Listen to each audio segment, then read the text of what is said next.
Yengbiriba punapu channel asigi maikedi khoramjari yengbiri punamakta request amatang madudi waro biroi ngasi koina uchadu information asi offer gi matangdani adubu waro biroi haijabi manamdi koina unboxing tawja hawdre unboxing tawra miyam do saning madugi tanja phawdre amadi offer se karam kan hor karam kan loibano karam kan tawgibano haibadu madu maso koina matam chana miyam da uchaba haijaba upload toba ngamawdre madugi tamta ngapigani khanjai chumi amaramda information ama piba haibasidi yamna kanai miyamda adubu information asi yamna tentakna pibaga yamna santokna pibaga khenaba lai chumi khangba miyoi miyam lai gani tentakna pibda adubu kitang santokna talaga di hena mamutana khangadra haidna santokna tangna bona bada akoina kitang santokna haijabani miyamda hena khangnaba haidana madugi tamta waro biroi matam sangna lawi haidana haijani badi aikhoigi electronics ki item khudimak ki mapunsi se koina haiba ngamde kudam moina handa mapanda Philips natraga any Samsung YBI natraga any lairiba Lenovo HP mayam lei LG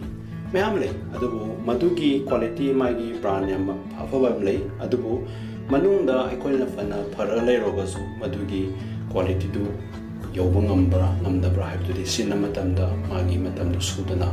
yagidaba haibasidi koi haiba ngamoi aduna bu electronics item haibasi koina kanamtana hai ngamoi masi adu chatni haiba adubu mata asta panjaning madi Flipkart da offer ma khlakpa Flipkart offer khlakpa si akoi ki big billion offer haidana masi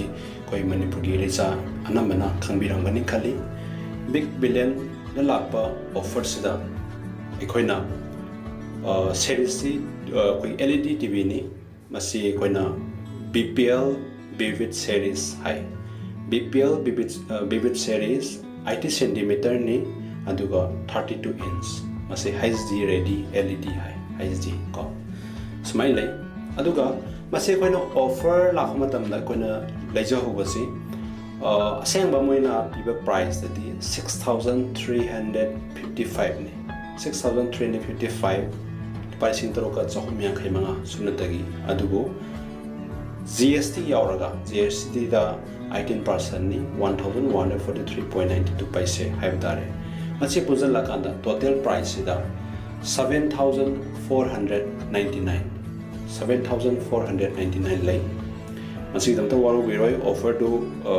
loigre ngarang gumba loire haibdare offer do madugi tamta koina atam chana information upload to dawi tamta waru biroi yengni punamakta adubu matungda tungchaba offer mayama haibadi tamna habra diwali gumba totopo offer laibayam lai masingba timing da lehowa tam chukana gani khali adubu TV setting by MRP price tadi 17990 ni 17990 TV setting by MRP price ta adubu aikoina masi BVL company gini haidana hongbra natraga tambra adugi pota yengdabida offer lai ngai da koina AC madi leho fai khalaga amai toroga ajiki posi 7499 policing treka chonga haitare sumaina leho bani adu masigi warranties na 1 year warranty piri sahi magi warranty piri adu masi pasayam na paiba misingi or pasayam na paida ba misingi natana offer haiba tamstadi pasa paiba paida leitana TV lay kasu TV tu kitang improve over TV ka pamagati kitang chokhat pa 32 inch kita or na 80 cm pakpa inte ka chonga piba posi yang hon botang mai natana masi koina lehowi maramdi masi kana ba che koina offer da lapdo la tahu ban hewa tare aduna khoi manipuri miyamna pamaka so hojiki haiba Flipkart ki app sida atop topa no offer miyama chalibani adum yanga lebi be yagani aduga atopa khoi festival asoba holiday gumba durga puja gumba khan sumba myam jat matam da so haiba offer electronic item TV khatana te makhan khudima ki electronic item phangbani adugo myam da koina masi khangali bsimar kai gi no haragati koina smai to khudong sa bang phangdan la hore du taragati adom su tungda laiba king biba yabra haibadu damakta video semjabani hoi comment si yaringai disable thambani maramdi comment ki reply si every comment kudingmak reply si hanbada kitang wana thoi waru biroi yengbire punamta anoba or ariba viewers sing da so request tawjari aduga anoba viewers sing so aduga viewers sing gi damakta yamna kanaba haiba program kudingmak yengna channel asa thaglakpa program kudingmak yengna paisa tanba yaba pot samna habida quiz program gumba haitare ko sumba makha semaga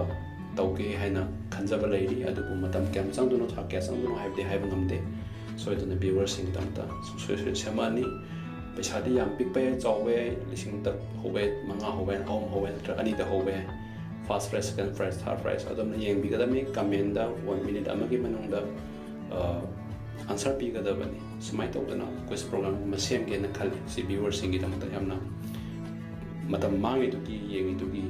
adamna namjaragadi haiba paisa adu dum phangsabe ya dum bamonda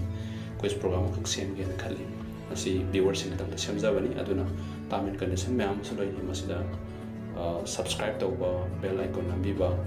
madumba video khatana attend tawba haiba subscribe namdaba bell icon namdaba mina haiba program adu attend tawba yadaba sumba polai adu subscribe or subscribe oiragati attend tawba yaba minute amagi manunda answer no pibiba answer do khona lokhosaraga lottery tawba lottery tawraga power commido first prize second prize third prize hana mai toro yethokba samaina same gena wakhalonda lairi adubu madu ngamba mikopta mayamda chauna koi advertise hoina ani artist kharagi kuthangdagi soidana madugi offer to viewers kitamta nungaiba pau hairaga maina offer tawrake hana lairi samaina asimga haijage aduga amaromda hojiki BPL series haiba IT centimeter pibasi 7499 da laibasi 32 inch da masi koi wakhalonda madu yaina khali aduna pamagadi Flipkart sangbiraga si offers laira laitara ai wakhanda loire loibadi adubu atopa holiday festival lakpada haiba posi adum offers atpani sumba yenga lebiyo masina kana basna lising kun pidan leiru sopudi subna gi lising treka chawada phangba haibasna adum dom gisu afabu egani khanjai aduga amaramda yamna tangba or brand sa pe na electronic item ni asita yaba o yada ba haiba ngamde sum khlai chai aduga information piba haiba stebu tenta na taba katang santona taksaraga di hena mamutana khangadra hina semjabani yengbire punamakta madam kaitopini yengbiduna amadi program asing thawaya sang yauna thaglap pudi muta yengbidama yambu thagasari amadi yengbire punabu afaba ngaiba namit babiyo haidana haijaba loina yengbire punabu amkana thagasari